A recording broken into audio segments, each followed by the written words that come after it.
Welcome to Beekeeping Today podcast presented by Bee Culture. Beekeeping Today podcast is your source for beekeeping news, information, and entertainment. I'm Jeff Ott. And I'm Kim Flatham. Hey, Jeff and Kim. Today's sponsor is Global Patties. They're a family-operated business that manufactures protein supplement patties for honeybees.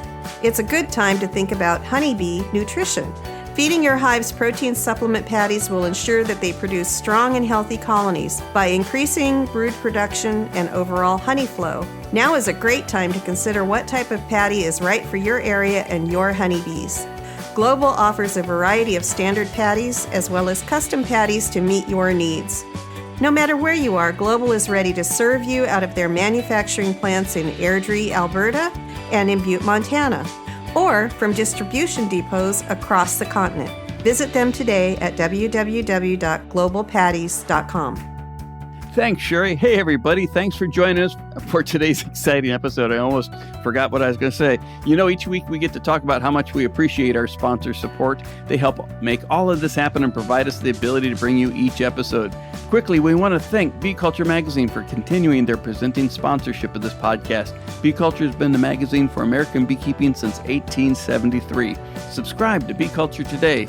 We also want to thank 2 Million Blossoms as sponsor of this episode. 2 Million Blossoms is a quarterly magazine dedicated to protecting all pollinators. Learn more on our Season 2, Episode 9 podcast with editor Kirsten Trainer and from visiting www.2millionblossoms.com, and that is with a number 2. And also check out the new 2 Million Blossoms, the podcast, also available from her website and wherever you download and stream your shows.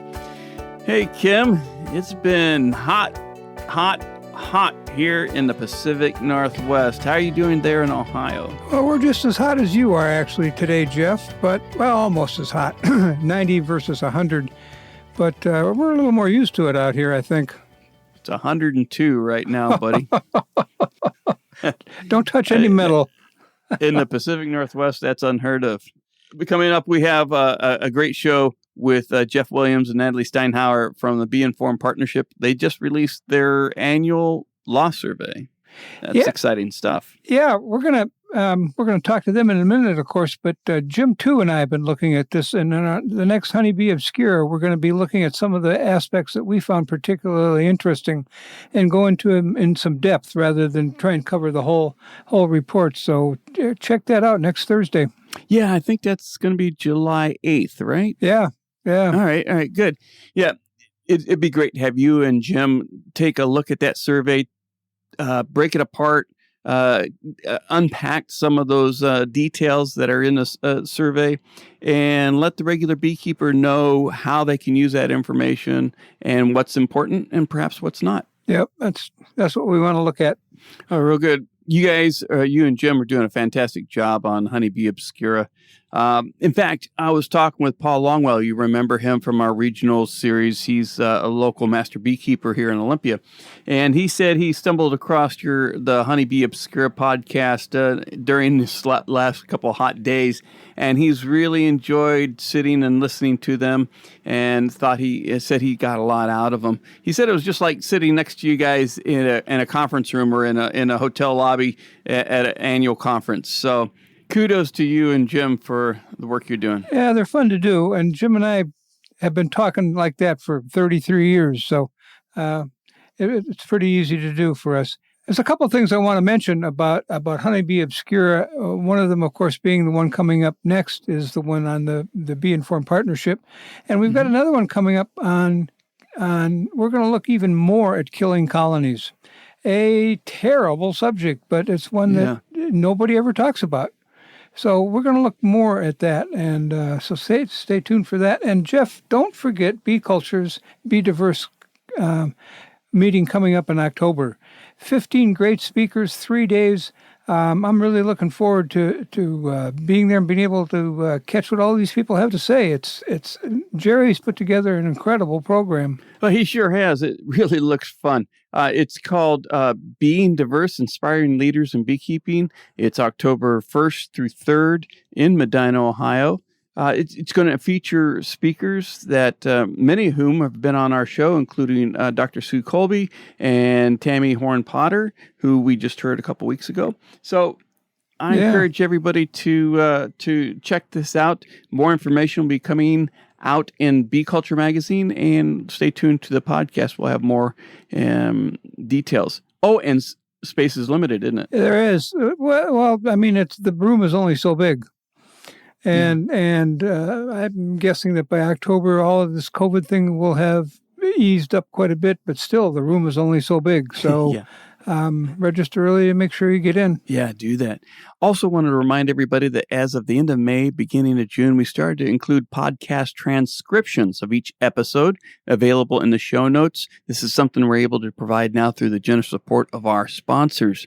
This is something we wanted to do to extend the reach and the availability of our podcast and the information our guests provide on a weekly basis to all beekeepers. So let us know if this is something that you find useful, and whether you use it or maybe a beekeeper finds it useful. We'd like to hear from you. So, Kim, we have coming up on today's show, Geoff Williams and Nathalie Steinhauer of Bee Informed Partnership. We've had Bee Informed Partnership on before. It's a good group of people, isn't it? Yes, it is. And they're out there doing a lot of great things. I hope they can fill us in. I know they're doing some new things. They've got new people on the board, and they're bringing in some broader experience, and it's really beginning to show. Really good. Well, let's get to them right now. But first, a quick word from our friends at Strong Microbials. Hello, beekeepers. Your honeybees face a lot of challenges out there. Unbalanced food sources from monoculture crops, holding yards, drought, food shortages, antibiotics, pesticides, and pathogens like chalk brood. To overcome these challenges, your bees need the multiple bacteria that are in all nectars, pollens, and the environment. These bacteria aid honeybees' digestion and improve your honeybees' response and resilience to pesticides. Now you can help improve your honey colony health with a quick, easy, and safe-to-use product. Strong Microbials Super DFM Honeybee uses naturally occurring bacteria to restore the healthy gut biome of your honeybees. Check them out today at www.strongmicrobials.com. And while you're at the Strong Microbial site, make sure you join the Hive, their regular newsletter full of all things honeybee. Receive exclusive offers and sale information, and be the first to know when they launch fantastic new products.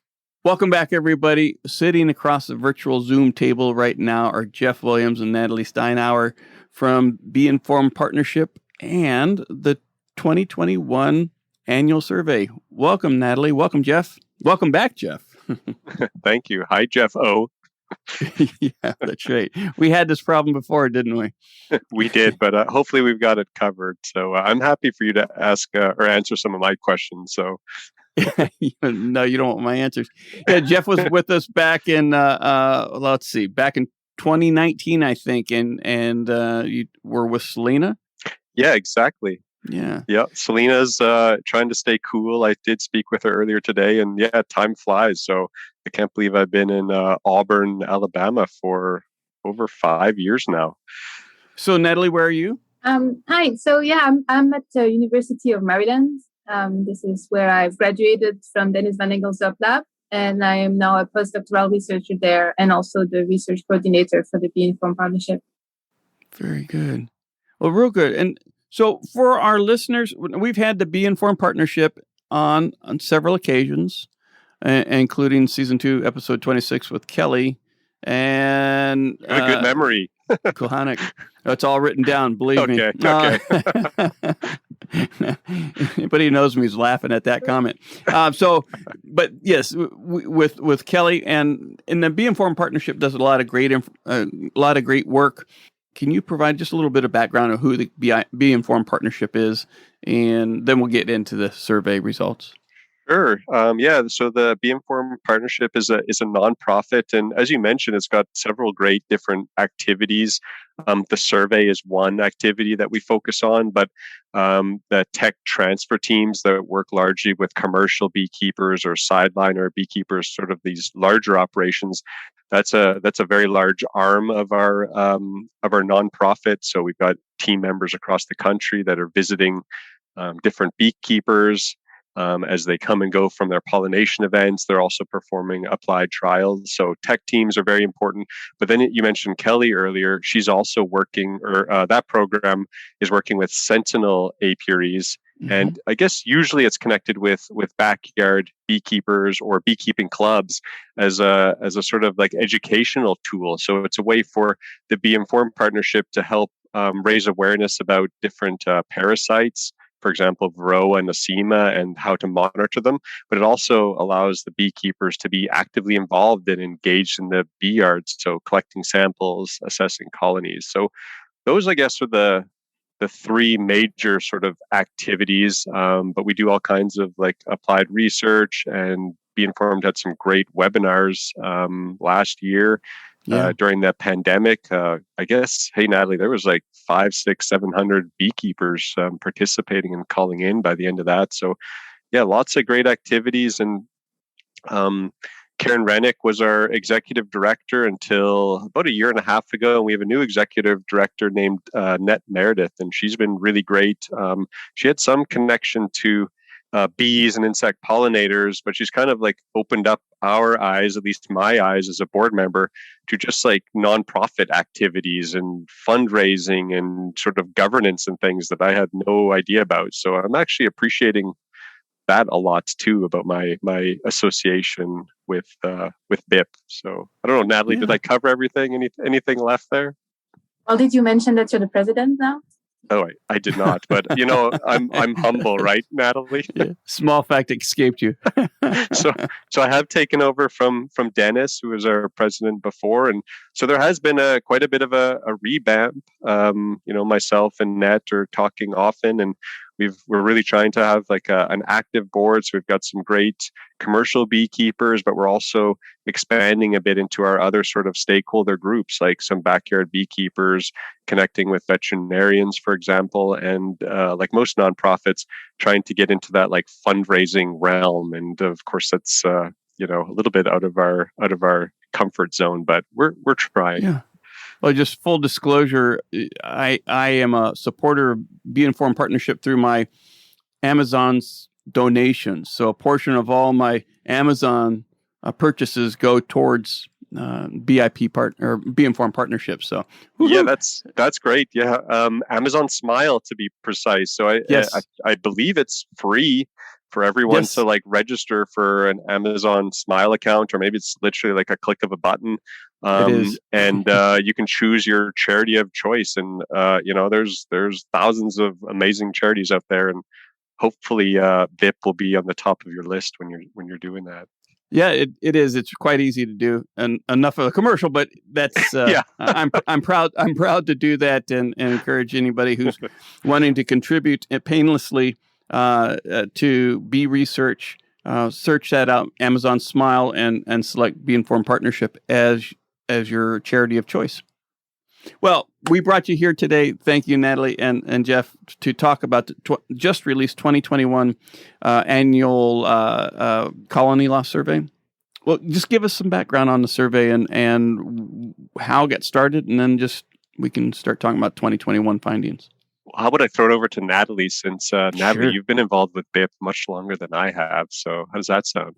That sounds good. I wasn't involved since the start, because actually the colony loss and management survey actually even predated the Be Informed Partnership. It started in 2007, and it was really initiated with the support of the Apiary Inspectors of America at the time. And so if you remember, it was in the wake of CCD, and so there was a lot of questions about what was a normal colony mortality rate, what was the normal turnover rate of colonies. And we didn't really have good data on that at the time. There was no national survey that really focused on those data. And so the apiary inspector started in 2007, and that actually initiated this first grant that funded the Bee-Informed Partnership as this coalition of researchers and stakeholders and industry to try to tackle questions of honeybee health, and with the objective to try to improve honeybee health. And by the end of that grant is really when the Bee-Informed Partnership actually became a nonprofit. It was one of the details of the grant that we had to try to make it sustainable. And so it was a very effective, happy result that we ended up being able to fund the nonprofit at the end of that grant. And so we have taken over the survey and make sure that it happens every year. And so every year, like clockwork, on April 1st, the survey launches. And it's not an April Fool's Day joke by any means, right? I don't know who picked that date in the first place, but yeah. So yeah, it's a voluntary survey. So we really try to reach as many beekeepers as we can, and word of mouth is really important for that. So we can actually thank Bee Culture and all of our other sponsors that help spread the word. And just share the message to try to get as many beekeepers to take the survey as possible. And then we ask beekeeper questions about the number of colonies that they managed over the past calendar year and the type of management practices that they've used during that year. And this is how we get our estimates. Well, that's a good background on doing your survey. And of course, the report has just come out from this year's survey, and we could talk numbers all day, but I think the important numbers to look at are, from my perspective, comparing back. You survey backyard beekeepers, sideliner beekeepers, and commercial beekeepers, and you've got definitions on how many colonies they run to be a commercial. Was it over 500, I believe, to be a commercial, and over 50 to be over 50 to be a sideliner. The interesting part on this year's survey is when you're comparing those three groups. Now, it's not percentage of loss; it's percentage of turnover is how you address this, right? Because I start out with 5 colonies, I lose 3, I do 3 splits, and I end up with 5 colonies. How do you explain that so that it's easy to understand? That's a great question, and it's actually something that we noticed that journalists and sometimes the public struggle as well, because we call this a loss rate because it's really it's very akin to a mortality rate. Unfortunately, in beekeeping, you can lose a colony without having a physical dead out in your yard. So, right, if you have 3 colonies and you merge 2 of them together, you physically have lost a unit, even though there is no single, dead bee out there or empty equipment. So because this is not exactly a mortality rate, we've named it loss rates. But then some people also misinterpret it as a population decline, which is also not the case. So the best way to understand the loss rate is this turnover. Turnover. Okay, that explains it good enough. Well, then I'm looking at what I'm looking at is your percent. You call it on your graph. You call it percent loss. It's percent turnover, and you've got it divided into summer, winter, and annual. And I'm looking at the commercial losses, commercial turnovers in summer this year seem extraordinarily high. You got any feel for why that is? There's a bit of speculation here, and I guess just talking back to the strength of the survey being such long term is that we do see there's highs and lows, although there are these kind of trends. So, for example, we do see that there's trends that colony mortality may be different in different regions of the country over time. We do see these trends that backyard beekeepers typically lose more colonies than commercial beekeepers. And we also see trends that usually loss rates of commercial beekeepers in the winter and summer, they're about the same. Whereas if you compare to backyard beekeepers, usually the backyard beekeepers lose a lot of colonies in winter and not as many relative to the winter loss in the summer. So these commercial beekeepers appear to be losing kind of similar amounts of colonies every summer versus winter. And okay, this year is a little bit higher. Hard to understand why that is. I did hear some speculation that, for example, in California, it was like fairly wet and rainy, if that makes sense, in the springtime, which might have affected like queen production, for example. And I was actually just speaking to one of our board members, George Hansen, earlier today, and just also kind of like, I guess, preemptive strike that might be one of your questions. And the commercial beekeepers, it seems like are just maybe more proactive in making splits and, I guess, preparing colonies for the fall and into the winter, the pollination period. And that's kind of connected to maybe a future question you'll have regarding, like, why are the commercial beekeepers replacing queens so much? And from my understanding is, like, those colonies are so valuable for them for pollination, and they need like a queen right healthy colony going into their summer periods to pollinate. So they need to replace queens a lot. Or in George's case, he was introducing like a nuke into a colony to kind of rebuild that colony, so to speak. So the commercial beekeepers just seem to be a lot more active in their colony management in the summer compared to like a backyard beekeeper, for example. And I think that has connections to probably almost the opposite, Kim, of what you were asking about: commercial beekeeper losses in the summer to backyard beekeepers in the winter. And maybe that explains these large losses, is because the commercial beekeepers are super active in the summer, preparing their colonies, getting them ready for winter. But maybe the backyard beekeepers aren't that active in the summer, and then kind of things like varroa and old queens kind of catch up with them that winter. So I think I answered your question in a complete opposite way to no, your question. That makes perfect sense. When bees put food on your table, you're going to be working with them every day, and if, like me, they don't put food on my table, I get to them once in a while. I'll put it that way. But you brought up another point as what was the biggest problem, the biggest cause of loss, and with all of these people, the commercial and the sideline and the hobby, varroa leads the pack, heads and shoulders. But what comes in second was what kind of surprised me, and you just touched on it when you say queen issues, and I can see from what you just said where queen issues might be an issue, because I got to have a strong colony all year long.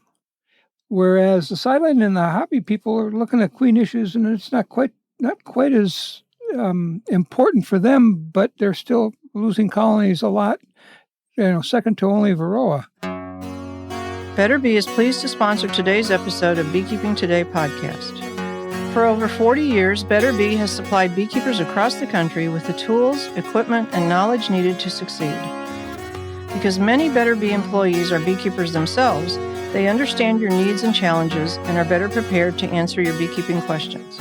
From their colorful catalog to their support of beekeeper educational activities, including this podcast, Better Bee truly lives up to their tagline of beekeepers serving beekeepers.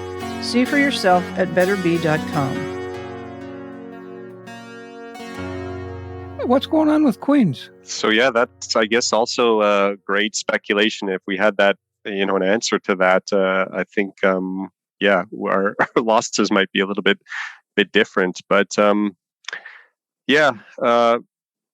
guess, Dave Tarpey, our colleague at NC State, he's done a lot of work with queen health. And of course, again, every year is different. Our bees are so connected to the environment. It's hard to say exactly what is going on right now. But I mean, we've seen that queens, for example, in his work coming out of California, that the queens are healthier, are living, which are healthy and have high sperm counts and stuff like that. So kind of points that something is happening downstream from that installation. And it's it's $1 million question.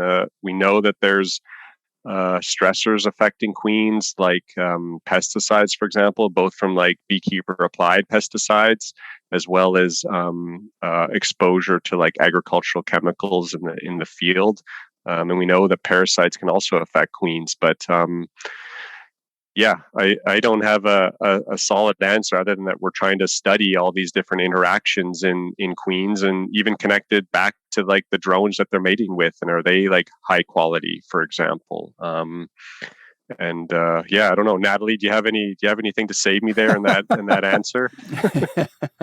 I mean, I just would add to it that so those answers actually are questions where we ask beekeepers to self-report what they think is the cause of the major cause of death in their operation over the summer or the winter. And of course, that also highlights that this is their opinion about what happened in their colonies. And so it feels like in certain occasion, it is possible that a bad queen takes the blame for something else, right? If there is a dearth and the queen stops laying, the beekeepers might report as a queen issue, when really the cause of the queen issue is something else as well. So there is just a point of caution there, in that as you know, one of the limitations of the survey obviously is that we are also combining both the point of view of the beekeeper and what they're reporting. And so just it's not like we have like death certificate for every colony obviously in the countries.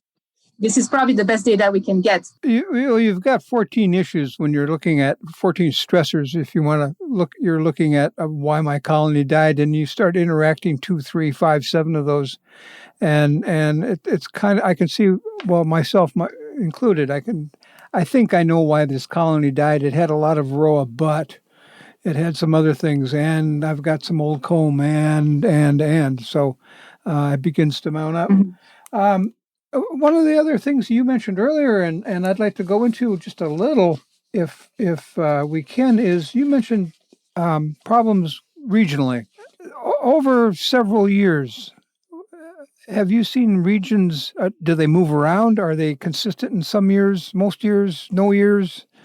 What's your feel for and I'm going to guess that the participation from a particular state has a lot to do with the kind of data that you get. It's going to be, it's going to be better data the more participation you get from a state, right? Right, that is correct. And the survey, because of its origin, and also probably because of just the distribution of the population in the U.S., is more representative of the northeastern states, where we have more participants every year and more consistently than some of the other parts of the country.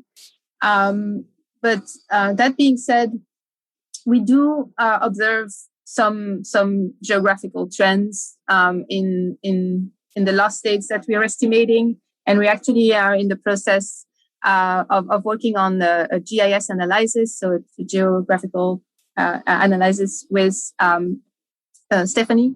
We're very excited to be working with Stephanie, who's the GIS professor at Auburn University, to try to disentangle the geospatial correlation in the data and trying to find those trends and put them into context. And that's again back to the power of this long-term survey. So I used to live in Europe, and I have a couple colleagues there that were working on very high level detail, collecting parasites, monitoring colonies, but they did it for 1 or 2 years, and it's very difficult to say anything from that, especially given the role of environment and weather that we are assuming can impact our bees, because they're out there relying on forage and other things. So this long-term survey, the more we do it, the more beekeepers that participate really drives some of these long-term trends to now being studied. And yeah, as Nathalie mentioned, we do start to see some trends, and I guess maybe we won't reveal too much. Maybe we can be asked to be invited in a few months, hopefully, when the analysis is done, to talk more. But no doubt, things like weather probably play an important role. And coming from Canada, I always wondered, these dark, deep winters, is that worse for the bees?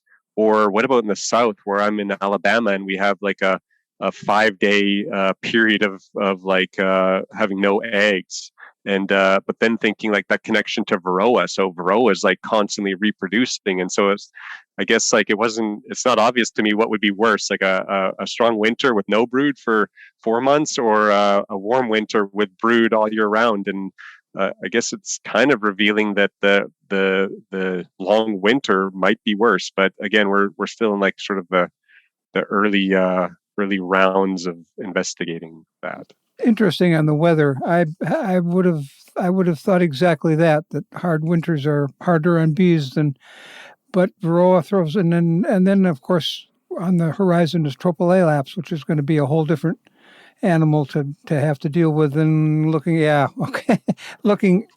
One crisis at a time, Kim. One crisis at a time. Well, fingers crossed it doesn't come here anytime soon. And I did have the pleasure. I've worked with it for several years at my colleague at Chiang Mai University, Dr. Panawan, and so hopefully it doesn't come here. And it seems to need brood to survive long periods, so that may limit its potential spread. But one crisis at a time. Okay, I agree, Jeff. Although we should be prepared. We should be prepared for it. Absolutely. Have you seen over, and I don't have 20 years worth of data in front of me here, more people every year, a greater distribution of commercial sideline hobby? How's the data been going over time? So in our survey, what we have observed over the 15 years that we took the survey is in earlier years, we were very limited. I think in the very first year of the survey, it was only done by phone interviews and mostly commercial beekeepers. And after a couple of years, we actually switched to an online platform that really helped to reach many more beekeepers. And for a couple of years, the survey grew. And then after that, we actually, in the most recent year, we have noticed that it's getting harder and harder to reach beekeepers every year. And so we do notice some type of survey fatigue. And one thing that's actually interesting is that I have talked to some of my colleagues in other agricultural domains, and they say that they have noticed the same thing as well. So there is just a general trend, not just in beekeeping, but in the whole agriculture, that survey work it's getting harder to have people coming back to take the survey every year. And that's asking a lot of their time. And so in answer to that, we've actually tried to very actively make the survey easier to take, shorten it, and make it more relevant for beekeepers. And in this year in particular, what we decided to do for the first year is, so the last survey is still continuing the tradition that we started 50 years ago. We're still documenting the same thing. But in the management survey this management section of the survey, we now have decided to actually focus on one specific topic every year and rotating those topics year after year to really try to shorten the survey so that it doesn't take as long for beekeepers to answer. Mm-hmm.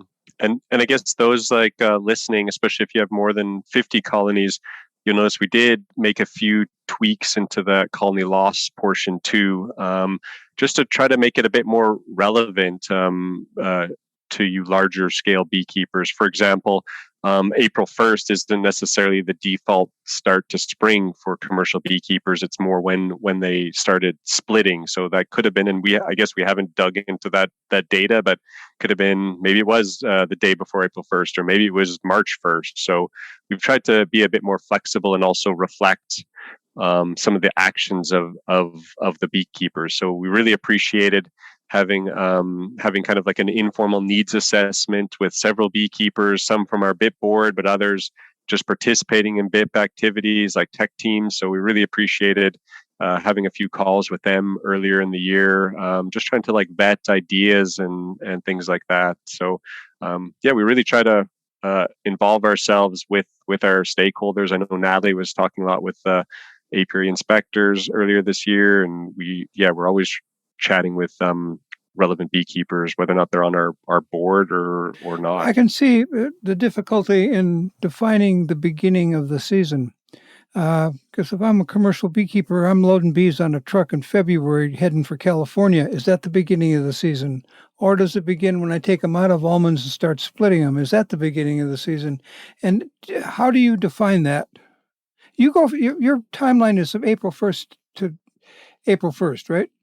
So within that time period, you're not looking at the beginning of a season. You're just looking over the whole season. Do I have that right? Yeah, that's correct. We're working on a calendar year, and then the April 1 to April 1 was a decision that was made at the start of the survey, and we stick by it just to be able to have a comparison to previous years whenever we add a new year. And with the idea that if you make any splits between April and October, that will count towards your summer splits. And if you make any splits between October and next April, it will count into your winter splits, and in the way that we separate the season. So in any case, whether you start your split before or after, it will be counted in one denominator or the other. But as Jeff was saying, just because of this artificial timeline, we have noticed that sometimes beekeepers even just interpret the question as, oh, they mean April 1st, but I'm going to say just before I started making my split. And so we said, well, if the beekeepers are actually answering the question that way, we might as well make it official and just making that a little more flexible. And so currently now we are considering that the season really starts when the beekeeper starts making their splits early in the spring or at the latest April 1st. That is now our okay. Start of that makes season. sense. Then there is a beginning of the season one way or another. That's good. What's the thing that impressed the statistic that impressed either of you the most this year? I can guess what Nathalie's going to say. Can I guess, Nathalie? Oh, please do. I was going to guess that it's the same as previous years with these high elevated losses and similar trend. Am I right? That's correct. That was what I was going to say. All right. Do you want to go into more detail then, Nathalie? I didn't want to steal your thunder or anything, but I just had a feeling. Yeah, I mean, this is really true. I guess one thing that we started, looking at all the data, not just the loss data, but also the management, we started to really notice what changes and what doesn't change in the survey. And I remember that one of the results that I actually showed the peer inspector earlier this year is how impressive we were at the fact that more and more beekeepers are monitoring their mites. More and more beekeepers are controlling for their mites. And we actually see that proportion of beekeepers that do it increasing year after year, which is a very nice curve of adoption of best management practices. And then and when you put that in perspective, the fact that the loss rates doesn't really change is actually pretty disappointing, because you would expect that if beekeepers are going towards the best behavior or the best practices, we should see a result in decreasing the risk that their colonies are facing. And that's kind of where we had the discussion with Jeff, where it feels really like we are running just to stand still. So beekeepers are adapting their practice. Beekeepers are more aware of the risk that their colonies are facing, and yet the loss rates stay very not consistent, because there are worse year and better years. I should say worse year and less bad years, but we don't really see an improvement, and I think that's kind of in the end what's mostly marking. Yes, Varroa is an obvious foe here, and it seems to be getting smarter in what it's doing. What about you, Jeff Williams? So, I mean, I was really, and we've only kind of scratched the surface in that abstract about like queen replacement, for example, or new colonies. I guess I'm more excited about what's to come from this survey. So I really appreciated that we condensed it down. We tried to cater it a bit more. And now I'm excited for Dan and Selena, and Nathalie and Michaela to really like investigate some of these like trends in management, seeing if there's relationships to losses. So I guess I'm more excited of what's to come, so to speak. But like in a quick like snapshot, we saw commercial beekeepers are clearly doing something a bit different with like replacement of queens than backyard beekeepers. And does that explain something? Maybe. So I guess I really like seeing on paper how different groups of beekeepers are doing different things. And of course, like even within the commercial realm or the backyard realm, you have different sort of groups of beekeepers that might have different philosophies in terms of, let's say, varroa management, for example. And so, there's lots of things to come, but there's also quite a few papers that have been published with BIP or some form of like collaboration with BIP. And maybe we can pass them along, Nathalie, to Jeff O to put on the website. And again, I guess like related to that survey fatigue, just know that it takes a bit of time to get like published papers out. It needs to go through this big review process. But now we're slowly kind of like reaping the benefits of that, and that there's several papers that are coming out of these Bee Informed surveys that are revealing some very interesting things, and some are obvious, like varroa is important, but that's important to really like kind of vet. And as Nathalie mentioned, the survey is great for showing this like behavior change. So maybe there's a bit of a time lag there, and so hopefully as we move forward, colony losses might come down a little bit as a response to beekeepers doing things a little bit more differently, like monitoring more or treating when appropriate. Well, that would certainly be an improvement and certainly be good for the industry.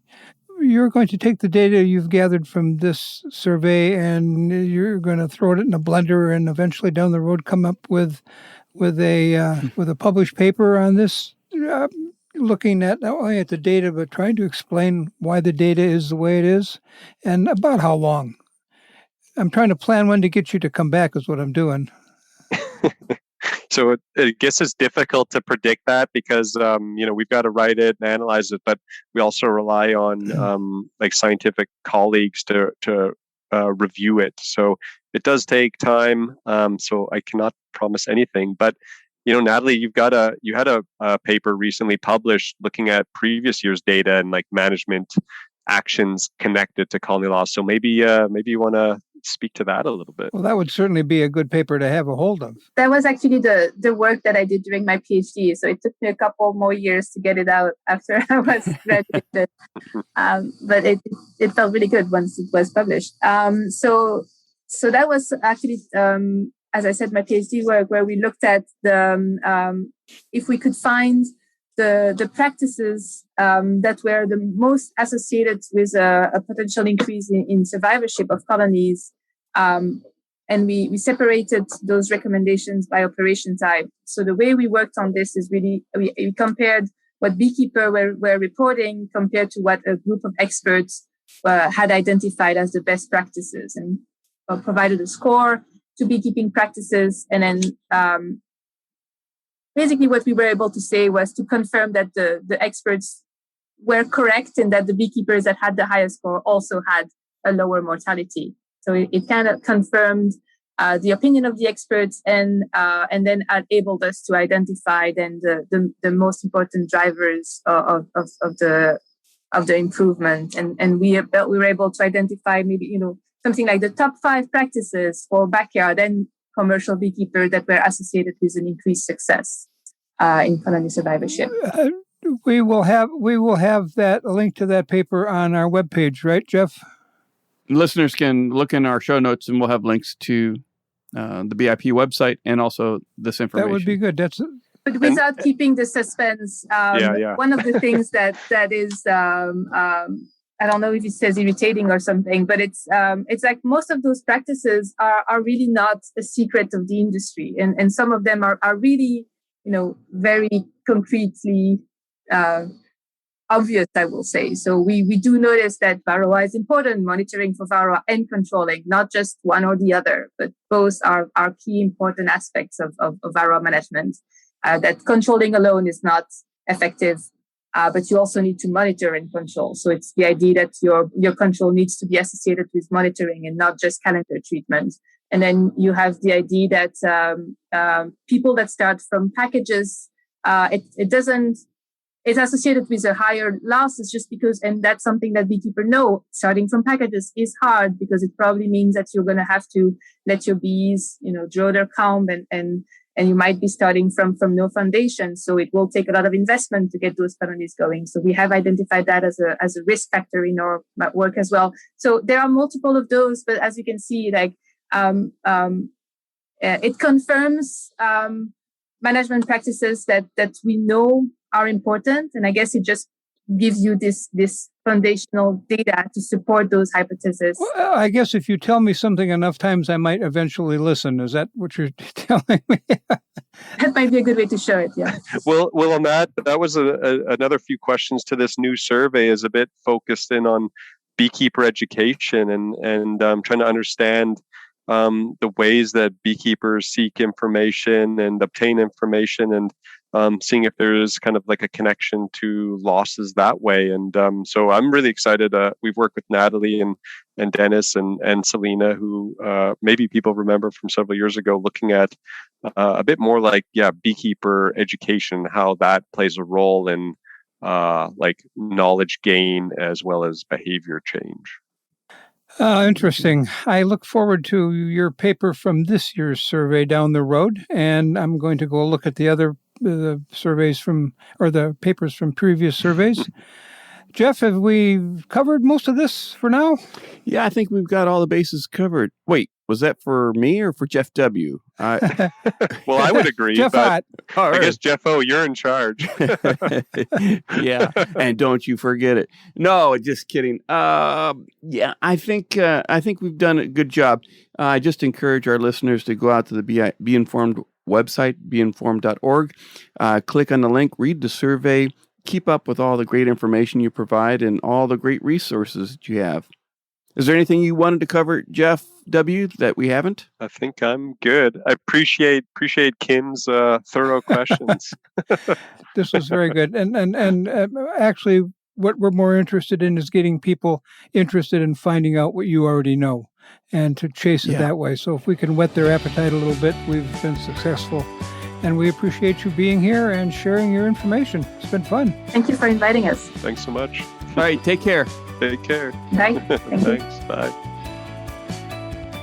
That was really fun having Jeff and Nathalie here to talk about the 2021 BIP survey results. You know, the survey, while doesn't give us tactical information that we can go out in the bee yard and use this afternoon, it does give us a good strategic view of the industry and some of the bigger problems and challenges we face as beekeepers, and something that we can make our plans from. I think any level beekeeper can probably gain from the information, if not how to, why to, and that will definitely help. I'm also really interested in these past. I probably knew they existed, but how to get them and digging them up. I'm looking for the analysis of the past surveys because that tells what, why, and when, and how, and I think those could be very valuable, especially over time. So I think that'll be 15 years, right? Yeah, something like that. That'll be good data to have. Looking at changes over time, changes over region, that sort of thing. Yeah, it'd be fun to see what trends are there, or if any trends can be found. One of the things is when you look at the preliminary results of this survey is that you look at the map and the participation in each state. And one of the things you'll notice, there's a sort of an unwritten rule that says there's way more beekeepers east of the Mississippi and there's way more bees west of the Mississippi. And it kind of looks like that shows that. I mean, the western states had quite a few that had very little representation because they have very few beekeepers who all have a lot of bees, as opposed to us East Coast people who don't have very many bees and have more time than common sense sometimes. So. But anyway, I look forward to the survey results from this year and in previous years. I think it was a good thing to do today. Yeah, and can't say it enough. Encourage everyone to go out to the Be Informed website and browse around. Click on the links in our show notes down below, and you can go to this year's results. And then from there, you can go and look at all the other programs that Be Informed has. So please do it. You'll be happy you did. It's good, useful, practical information. Just one quick question, Jeff. Yes. Is it as hot where you are as they say it is? It's hotter than what they say it is. Well, stay warm. Well, that's not going to be a problem. And for our listeners who do follow us on Instagram, I have posted some pictures over the last several days of the bees and the heat and how everyone's faring. Well, hopefully it'll be cooler the next time we talk. Yep, I hope so. All right, well, that about wraps it up for this episode. Before we go, I want to encourage our listeners to rate us 5 stars on Apple Podcasts, wherever you download and stream the show. Your vote helps other beekeepers find us quicker. Even better, write a review and let other beekeepers looking for a new podcast know what you like. You can get there directly from our website by clicking on reviews along the top of any web page. As always, we thank Bee Culture, the magazine for American beekeeping, for their continued support of Beekeeping Today podcast. We want to thank our regular episode sponsor, Global Patties. Check them out at www.globalpatties.com. We also want to thank Strong Microbials for their support of the podcast. Check out their full probiotic line at www.strongmicrobials.com. We want to thank Better Bee for joining us as a supporter. Check out their great beekeeping supplies at www.betterbee.com. And finally, and most importantly, we want to thank you, the Beekeeping Today podcast listener, for joining us on this show. Feel free to send us questions and comments at questions@beekeepingtodaypodcast.com. We'd love to hear from you. Anything else, Kim? I think that about wraps it up. Stay warm, Jeff. I'm sitting on an ice cube. Bye-bye, everybody.